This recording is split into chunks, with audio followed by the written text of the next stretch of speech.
السلام علیکم ورحمۃ اللہ وبرکاتہ نحمدہ ونصلی ونسلم علی حبیبہ الکریم اما بعد فاعوذ باللہ من الشیطان الرجیم بسم اللہ الرحمن الرحیم ومن یتوکل علی اللہ فهو حسبہ صدق اللہ العلی العظیم۔ آئیے سب سے پہلے انتہائی عقیدت و محبت کے ساتھ جی لگا کر رسول اکرم صلی اللہ علیہ وسلم کی بارگاہ پرفیض میں درود و سلام کا نذرانہ عقیدت پیش کریں اور پڑھیں اللہم صلی علی سیدنا و مولانا محمد معدن الجود والکرم منبع العلم والحلم والحکم وآلہ وصحبہ وبارک وسلم صلاۃ و سلاما علیک یا رسول اللہ وسلم علیک یا حبیب اللہ صلی اللہ تعالی علیہ وسلم۔ معزز سامعین کرام، آج کی محفل پاک تزکیۃ النفس کے حوالے سے انشاءاللہ تبارک و تعالی آج کی اس محفل پاک کے اندر گفتگو ہوگی، اور اللہ کریم کی دی ہوئی توفیق سے زہد و تقوی، صبر و رضا اور توکل علی اللہ پر کچھ روشنی ڈالنے کی کوشش کی جائے گی۔ اللہ کریم کی بارگاہ میں دعا ہے، اللہ کریم مجھے حق بولنے اور ہم سب کو حق پر عمل کرنے کی توفیق و رفیق عطا فرمائے۔ آج ہم یہ دیکھتے ہیں کہ ہم عبادتیں تو کرتے ہیں، ریاضتیں تو کرتے ہیں، مگر ہمارا بھروسہ اللہ تبارک و تعالیٰ کی ذات پر کم، اپنی تدبیر، اپنی ہاتھ کی کمائی اور اپنے معاملات پر زیادہ ہمارا بھروسہ ہوتا ہے، جبکہ ایک مومن صادق کے لیے اللہ تبارک و تعالیٰ کا یہ فرمان وَمَن يَتَوَكَّلْ عَلَى اللَّهِ فَهُوَ حَسْبُهُ، جس نے اللہ تبارک و تعالیٰ پر توکل کیا،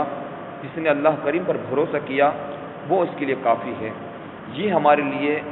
اللہ کریم نے پیغام دیا تھا، مگر ہم نے اس کو فراموش کر کے اور دنیاوی معاملات کو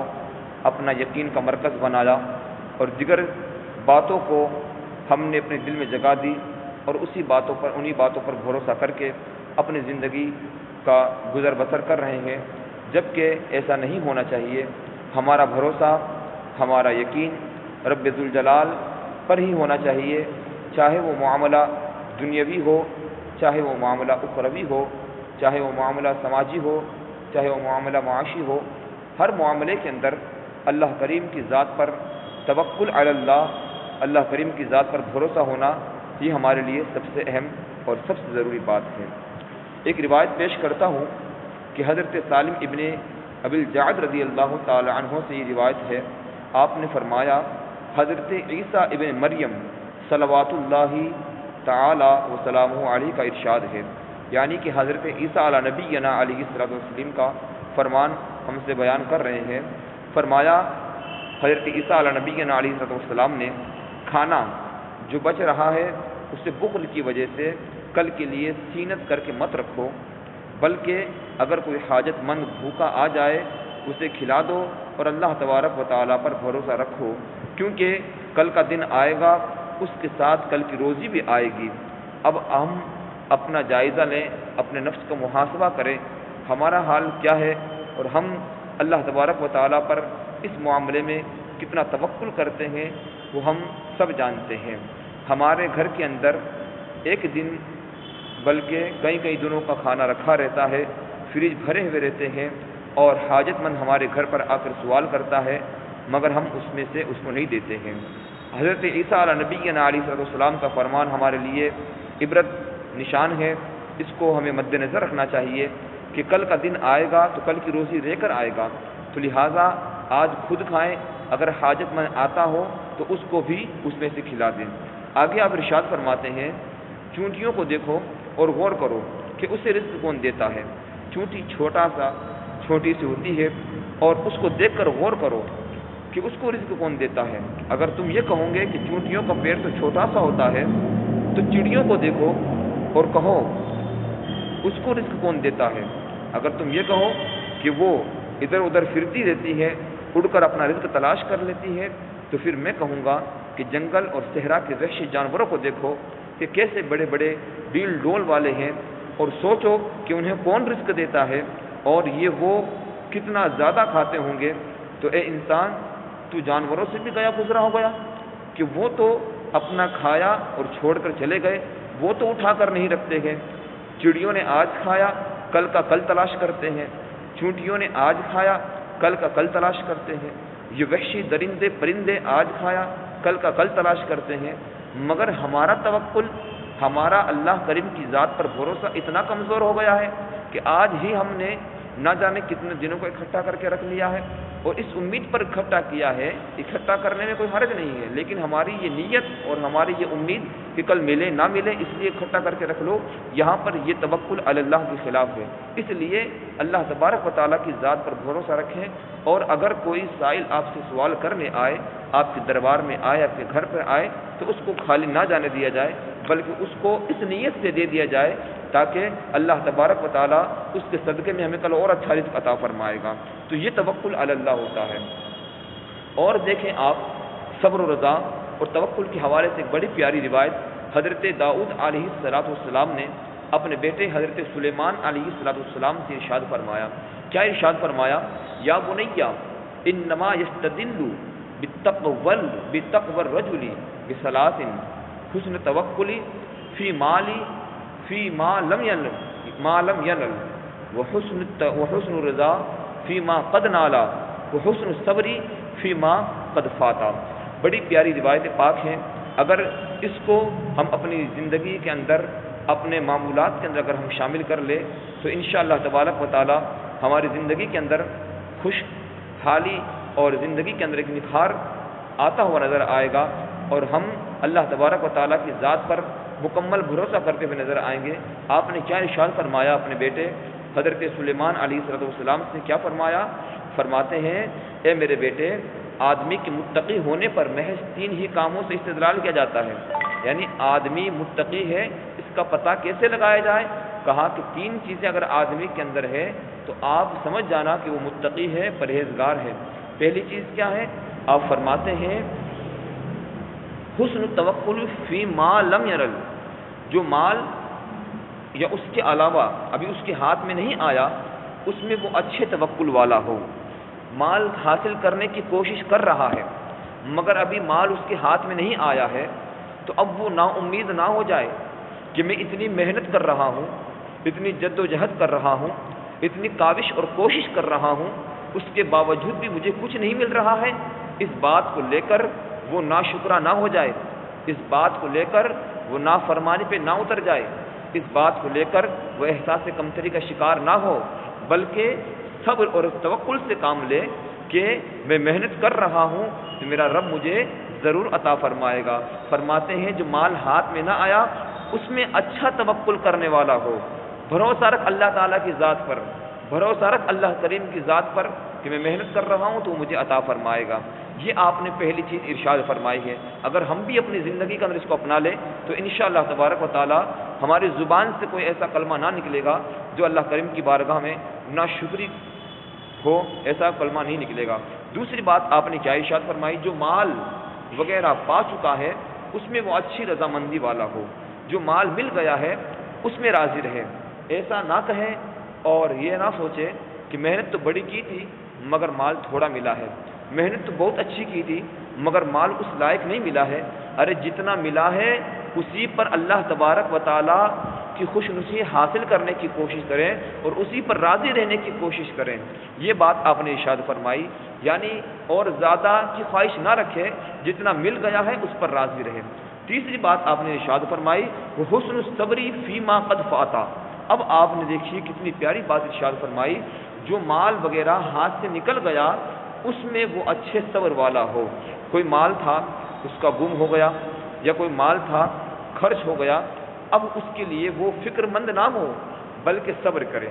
اللہ کریم کی ذات پر بھروسہ رکھیں، توکل علی اللہ رکھیں۔ مال چلا گیا ہے کوشش کریں، جد و جہد کریں، اللہ کریم اس سے بہتر عطا فرمائے گا۔ تو حضرت داؤد علیہ نبینا علیہ السلام نے اپنے بیٹے حضرت سلیمان علیہ نبینا علیہ السلام سے یہ 3 باتیں ارشاد فرمائی کہ جو نہیں ملا ہے اس میں بھروسہ کر، رکھ بھروسہ اللہ تعالیٰ کی ذات پر کہ وہ ملے گا، اور جو ملا ہے اس پر راضی رہے۔ کم ملا ہو زیادہ ملا ہو جیسا ملا ہو اس پر اللہ تعالیٰ کا شکر ادا کر اور اس میں اپنی رضامندی کا اظہار کر، اور جو مال فوت ہو چکا ہے اس پر ناشکری نہ کر بلکہ صبر اور تحمل سے کام لے، تو انشاءاللہ تبارک و تعالیٰ اللہ تعالیٰ اس سے بہتر تجھے عطا فرمائے گا۔ تو ان باتوں سے پتہ چلتا ہے کہ اگر انسان اپنی زندگی کے اندر ان تین باتوں کو، صبر کو، رضا کو اور توکل کو اپنا لے گا تو انشاءاللہ تعالیٰ اس کی دنیاوی زندگی بھی کامیاب اور کامران ہوتی نظر آئے گی، اور اخروی زندگی کے اندر بھی وہ کامیابی اور کامرانی حاصل کرتا ہوا نظر آئے گا۔ ایک روایت اور میں پیش کرتا ہوں، حضرت امیر المؤمنین مولا مشکل کشا رضی اللہ تعالی عنہ نے فرمایا، کیا فرماتے ہیں؟ قوام الاسلامی باربعۃ ارکان، یعنی اسلام ایک ایسا سرمایہ ہے، اس سرمایہ اسلام کا قوام، اس کا دوام، یعنی اس کا خاص مٹیریل چار بنیادی عناصر کے ساتھ مربوط ہے۔ چار چیزوں سے اسلام کی مضبوطی اور اسلام کا قوام، اسلام کا دوام رہتا ہے۔ وہ چار چیزیں کیا ہیں؟ آپ نے ارشاد فرمایا الیقین، سب سے پہلی چیز آپ نے ارشاد فرمائی یقین، بھروسہ رکھے بندہ اللہ کریم کی ذات پر۔ یقین کے حوالے سے ہمارے علماء کرام نے اس کی توضیح اور تفسیر کی دو صورتیں بیان فرمائی ہیں۔ پہلی صورت میں آپ ان کی توضیح اور ان کی تشریح کو ملاحظہ فرمائیں۔ ارشاد فرماتے ہیں کہ یقین ہے کیا؟ یہ ہے کہ ایک یہ بندہ اللہ تبارک و تعالی سے خالصاً لوجہ اللہ عمل کرے، کوئی بھی عمل کرتا ہے، کوئی بھی عبادت کرتا ہے یا کچھ بھی عمل کرتا ہے تو خالص اللہ تبارک و تعالیٰ کی رضا اور اس کی خوشنودی حاصل کرنے کے لیے وہ بندہ اللہ کریم سے اس کا اجر حاصل کرنے کے لیے بندہ کام کرے، اپنے ثوابی عمل سے دنیا کا مال و متاع طلب نہ کرے۔ جو کام وہ جائز کام کر رہا ہے، عبادت کا کام کر رہا ہے، تو اس کا مقصد یہ نہ ہو کہ میں دین کی خدمت کر رہا ہوں تو مجھے مال اور متاع ملے گا،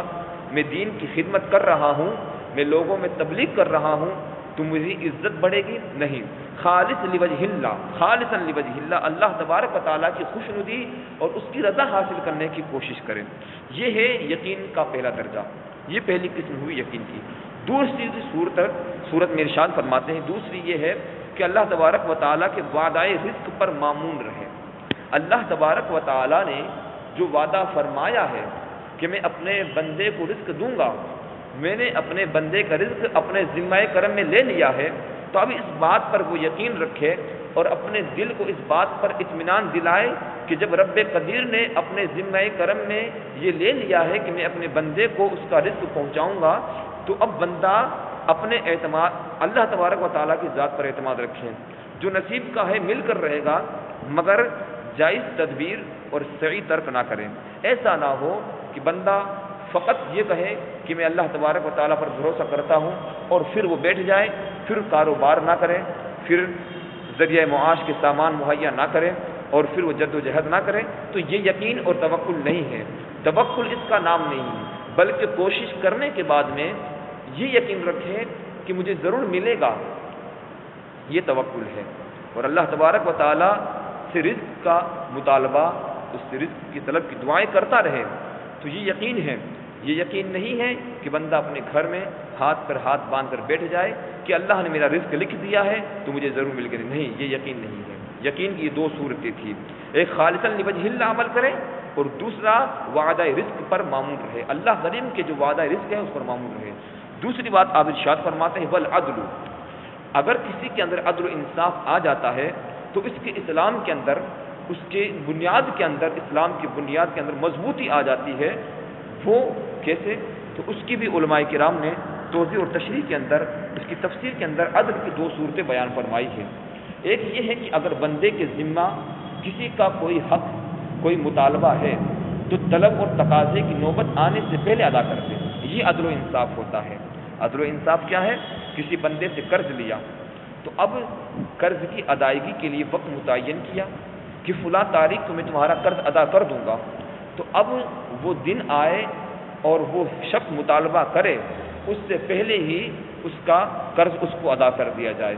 تو یہ عدل ہے ایک صورت۔ دوسری صورت آپ نے یہ ارشاد فرمائی کہ جب اپنا حق دوسرے پر آتا ہو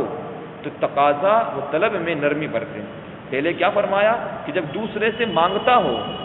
دوسرا اس سے مانگتا ہو تو اب وہ مانگے اس سے پہلے ہی اس کو ادا کر دے، اس کو مانگنے کی نوبت ہی نہ دے، وہ مطالبہ کرے اس سے پہلے ہی اس کو دے دیا جائے۔ تو یہ تو عدل کی پہلی صورت۔ اور دوسری صورت یہ ہے کہ جب تم کسی سے پیسہ مانگتے ہو، تم کسی سے کوئی قرض مانگتے ہو یا کوئی چیز مانگتے ہو، تو اب اس کے مانگنے میں اور اس کا تقاضا اور طلب کرنے میں نرمی اختیار کریں، نرمی سے کام لیں، سخت کلامی ترش روئی سے گریز کریں اور مزید مہلت دے دے۔ اگر وہ چاہتا ہے کہ مجھے کچھ اور مہلت دے دی جائے کہ میرا بھی کام نہیں بن پایا، فلاں دن کی اور مہلت دی جائے، تو اس کو مہلت دے دی جائے، مہلت دے دی جائے اس کو۔ تیسری بات آپ نے ارشاد فرمائی الصبر، صبر کا دامن جس نے مضبوطی سے تھام لیا اس کے لیے بھی یہ مجدہ جاں ہے کہ اس کی اسلام کی بنیاد مضبوط ہو جائے گی۔ صبر کی بھی عملاً دو صورتیں بیان فرمائی ہے۔ ایک یہ کہ اللہ تبارک و تعالیٰ کی فرائض کی ادائیگی میں نفس کو زبردستی مشغول رکھے، یہ صبر ہے۔ صبر کیا ہے کہ اللہ تبارک و تعالیٰ نے جو فرائض اس پر نافذ کیے ہیں، جو احکامات اس نے اللہ تبارک و تعالیٰ نے اپنے بندوں پر فرض کیے ہیں، اس کی ادائیگی میں نفس کو روکے رکھے، زبردستی اس میں مشغول رکھے۔ ایسا نہیں ہے کہ بس کہنا جائے کہ اللہ توفیق دے گا تو میں پڑھ لوں گا، اللہ کریم توفیق عطا فرمائے گا تو یہ میں کام کروں گا، یہ عبادت کروں گا، نہیں، زبردستی اللہ تبارک و تعالیٰ کے فرض کردہ معمور پر ڈٹا رہے، اس پر اڑا رہے، اس کو کرنے کی کوشش کرے، یہ ہے صبر و تحمل سے کام لے، کیونکہ صبر علی الطاعہ کا یہی مطلب ہوتا ہے۔ یہ مطلب نہیں ہوتا ہے کہ گھر پر بیٹھے رہیں اور کہیں کہ اللہ کریم توفیق دے گا تو پھر میں پڑھ لوں، نہیں، آپ کوشش کریں، نہیں دل کر رہا ہے زبردستی اپنے نفس کو مارنے کی کوشش کریں، یہ صبر ہوتا ہے۔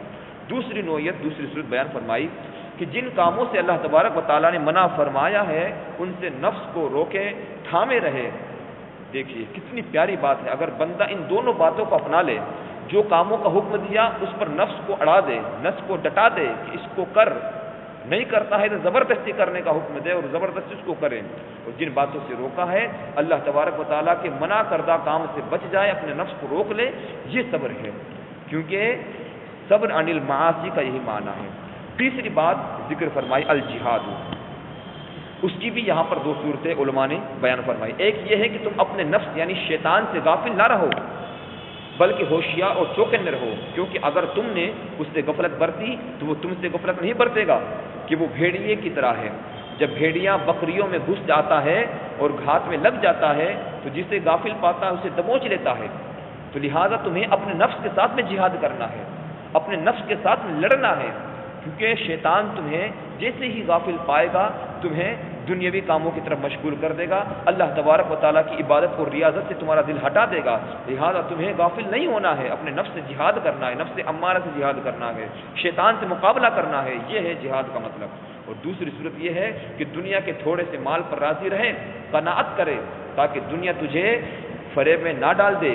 کیونکہ اس انسانوں میں فتنہ زیادہ تر جو ہوتا ہے وہ مالداری کی وجہ سے ہوتا ہے، مالداری کی وجہ سے جو فتنہ برپا ہوتا ہے یہ انسان کے اندر مالداری کی وجہ سے ہوتا ہے۔ جو جتنا ملتا ہے اس پر اللہ کریم کا شکر ادا کرے، اس پر راضی رہنے کی کوشش کرے اور اللہ تبارک و تعالیٰ سے توکل رکھے کہ آج تھوڑا ملا ہے کل اور ملے گا، آج ایسا ملا ہے کل بہتر ملے گا۔ تو یہ چار باتیں جس نے اپنا لی، الیقین والعدل والصبر والجہاد، یقین، عدل، صبر اور جہاد ہے۔ یقین اللہ تبارک و تعالیٰ کی ذات پر، عدل اپنے بھائیوں کے ساتھ میں، صبر اپنے نفس پر، جہاد اپنے نفس کے ساتھ میں کرنا۔ جن بندوں نے ان چاروں باتوں پر عمل کر لیا تو اللہ کریم کی بارگاہ سے یہ امید ہے اور یہ یقین کامل کیا جا سکتا ہے کہ اللہ تبارک و تعالیٰ کی ذات پر بھروسہ کرنے والا اس کو شمار کیا جائے گا، اور بندے کا یہی ہونا چاہیے کہ بندہ اللہ تبارک و تعالیٰ کی ذات پر مکمل بھروسہ رکھے، تاکہ